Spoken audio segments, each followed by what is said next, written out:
Ça innove, c'est maintenant. Bienvenue à l'écoute de votre podcast qui décrypte les grandes dynamiques et les enjeux liés à l'innovation. La crise sanitaire bouleverse le monde, transforme nos manières de travailler, de vivre ensemble.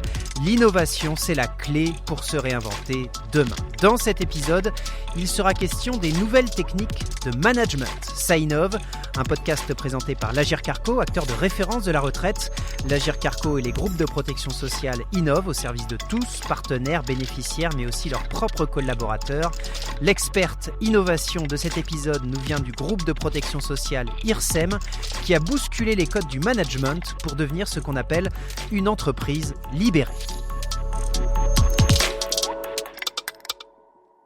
Plutôt que les appeler simplement managers, on leur attribue aujourd'hui des statuts plus techniques, manager coach, leader servant ou encore dirigeant. De nouveaux noms pour un élément indispensable au bon fonctionnement d'une équipe de travail. Leur rôle, tisser des liens entre collaborateurs pour qu'un groupe puisse exister, synthétiser l'énergie de tous pour aller dans une même direction. Voilà la mission du manager. Les moyens dont il dispose pour parvenir à ses objectifs sont en perpétuelle évolution. Les neurosciences, la psychologie mettent à sa disposition de nouvelles approches, de nouvelles techniques. Élodie Maigret, directrice des ressources humaines et des comptabilités au sein du groupe de protection sociale IRSEM, est l'experte de cet épisode. Mais d'abord, je vous propose d'écouter Cécile Dejoux, professeure au Centre national des arts et métiers, spécialisée sur les thématiques du management.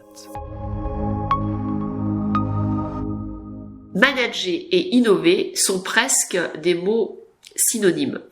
Tout d'abord parce qu'en fait, manager, c'est créer des modes pour pouvoir engager, donner envie aux collaboratifs d'exister et aux individus d'appartenir au collaboratif. Donc c'est très important en fait en management de créer des modes. C'est pour ça que vous avez des cabinets de consultants, que vous avez des nouvelles théories, que vous avez des gourous, que vous avez des conférences, que vous avez des nouveaux mots qui sortent dans ce champ lexical. Parce qu'en fait, il faut sans cesse recréer une dynamique d'appartenance à un collectif. Donc, innover en management, c'est essentiel. Le premier grand cycle, c'est lorsque le management est apparu. Donc, lorsqu'on s'est dit, c'est important qu'il y ait un rôle pour fédérer. Et ça a souvent été le manager contrôleur, autocrate, celui qui donnait la direction et qui donnait en fait le mode d'emploi, la feuille de route. Ensuite, on a un deuxième cycle où le manager a été celui qui développe les personnes pour aller vers des personnes qui sont plus autonomes. Donc ça, c'est intéressant parce que ça a été plus le manager accompagnateur, développeur de talent, qui va développer aussi des compétences et créer en fait des nouvelles opportunités de carrière dans l'entreprise. Le troisième cycle, c'est un cycle où le manager a été quelque part un catalyseur dans les écosystèmes. Il a permis à chacun d'interagir plus facilement avec des fournisseurs, des clients, des co-compétiteurs et puis l'écosystème, c'est-à-dire les startups, etc. Donc là, c'est plus des managers qui ont été des managers, en ouverture. Alors attention, parce que c'est des cycles en termes d'évolution, mais ça ne veut pas dire des cycles chronologiques. Vous avez bien sûr des champs disciplinaires qui s'intéressent au management et qui donnent des indications et qui peuvent être très utiles. Aujourd'hui, on a le grand courant des neurosciences qui permettent de montrer comment les émotions affectent les décisions managériales. Ensuite, on a tout un champ, bien sûr, de la psychologie qui montre très souvent qu'en fait l'importance de ce qu'on appelle les compétences émotionnelles, c'est-à-dire la façon dont vous allez réagir aux émotions de l'autre. En même temps, vous allez les comprendre et vous allez vous y adapter. Vous avez ensuite tout le champ plus scientifique de l'intelligence artificielle qui essaye de modéliser et de mettre sous équation la décision managériale. Prenons un exemple, on va prendre des techniques, des briques technologiques d'IA pour faire de la reconnaissance faciale.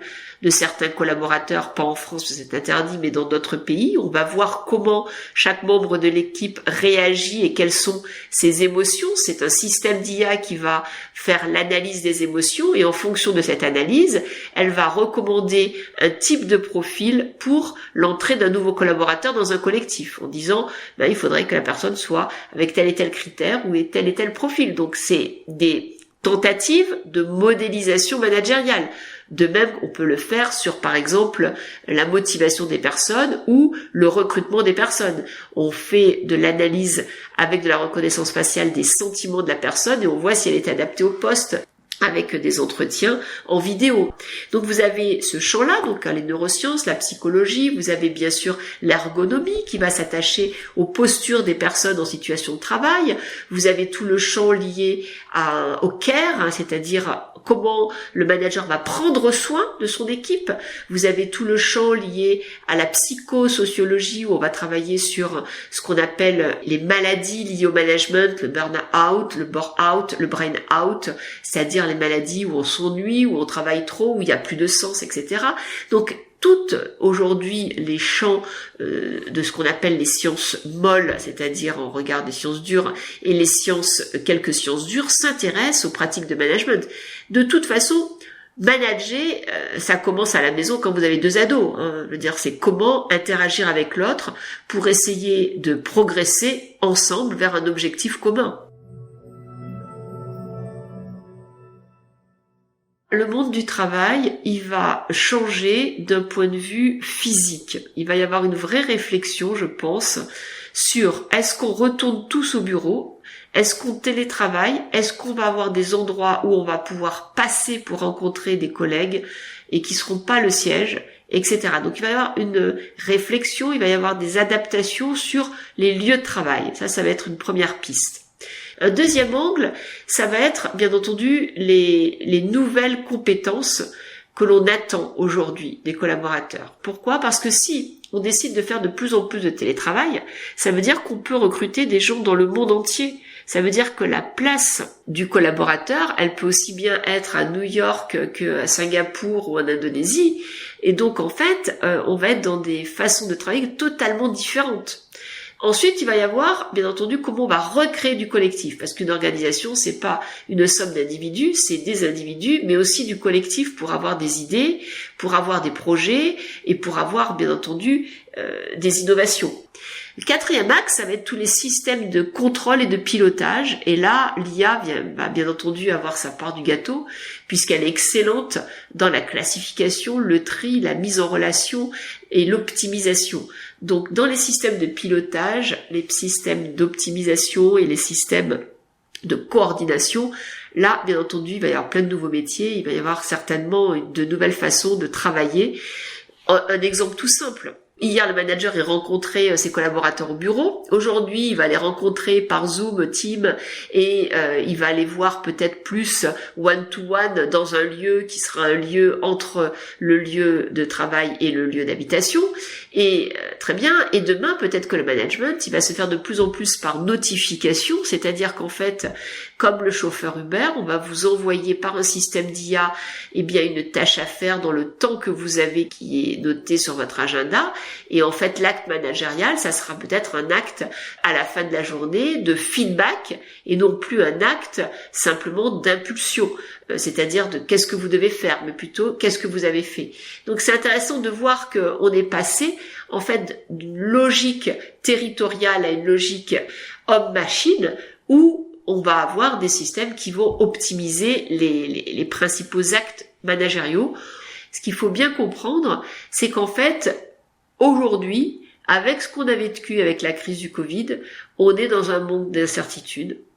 Donc il faut équiper les managers avec des outils qui leur permettent d'être efficaces, quelle que soit la situation qui se présentera. C'était Cécile Dejoux, professeure des universités au Centre national des arts et métiers, spécialisée sur les thématiques du management. Comment bousculer les codes du management aujourd'hui ? Le groupe de protection sociale IRSEM mène une expérience innovante. L'organisme est devenu ce qu'on appelle une entreprise libérée, un système basé sur la confiance entre les équipes dirigeantes, encadrantes et l'ensemble des collaborateurs. Concrètement, les salariés gèrent de manière plus autonome leur travail, explique Élodie Maigret, directrice des ressources humaines et des comptabilités au sein du groupe de protection sociale IRSEM. Une des premières actions a été l'arrêt du pointage pour l'intégralité des collaborateurs. Jusqu'alors, il y avait uniquement la partie cadre au forfait qui ne pointait pas. Tous les autres collaborateurs pointaient leur temps de travail. Une des premières actions a été faite pour toutes les personnes qui étaient volontaires. On a arrêté de pointer le temps de travail de nos collaborateurs, se basant sur la confiance en disant on vous laisse vous organiser comme vous le souhaitez. Moi, je sais employeur, vous allez faire votre temps de travail, mais je ne le compte plus, je ne le contrôle plus.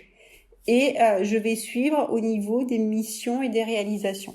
Après, on a fait plusieurs itérations. Des collaborateurs ont besoin d'être suivis, d'être aidés, d'autres beaucoup plus faciles à rentrer effectivement dans le système. Donc, on n'a pas le même modèle. Certains ont décidé d'arrêter de pointer, puis de revenir au pointage, puis de nouveau arrêter. Donc, effectivement, on laisse la totale liberté au niveau des entreprises. Après, chaque service va avoir un modèle d'organisation différente. En fonction du service de départ, est-ce que c'était des services plus de production, donc à la production de dossiers, que ce soit des dossiers retraite ou des dossiers mutuels, ou alors des services qui sont plus en fonction support, et du coup du personnel qui serait un peu plus agent de maîtrise ou cadre, on n'a pas du tout effectivement la même appétence à l'entreprise libérée. Les collaborateurs donc de statut employé au départ ont besoin quand même d'un formalisme et d'être rassurés davantage, alors que les collaborateurs, même s'ils n'étaient pas au forfait, qui sont cadres ou agents de maîtrise, ont tout de suite trouvé plus de souplesse à pouvoir s'organiser.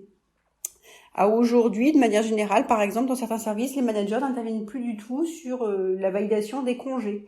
On indique au service, vous avez un objectif de production de la semaine de X dossiers en fonction de ce qui est arrivé comme entrée. Les collaborateurs s'organisent. S'ils veulent travailler du lundi au jeudi, n'avoir personne dans le service dès l'instant où l'objectif global sera atteint, le manager n'intervient plus. On a davantage d'autonomie de la part des collaborateurs. Effectivement, le collaborateur est plus reconnu. Il est mis au cœur effectivement de l'action. Pour tout nouveau projet qu'on va avoir aujourd'hui, on ne va plus être dans le sens pyramidal où la direction décide, va donner ordre, consigne à un sous-directeur, puis à un manager et enfin arriver aux collaborateurs. On va aller directement travailler avec les collaborateurs en partant du principe que ce sont eux qui savent la meilleure façon de déployer et de faire. Donc effectivement, on va arriver sur une plus grande autonomie, une responsabilisation des collaborateurs. Le collaborateur est reconnaissant vis-à-vis de l'employeur parce que du coup, il se sent davantage reconnu, une meilleure prise en main et reconnaissance. Et du coup, on a gagné par exemple en productivité sur nos services opérationnels.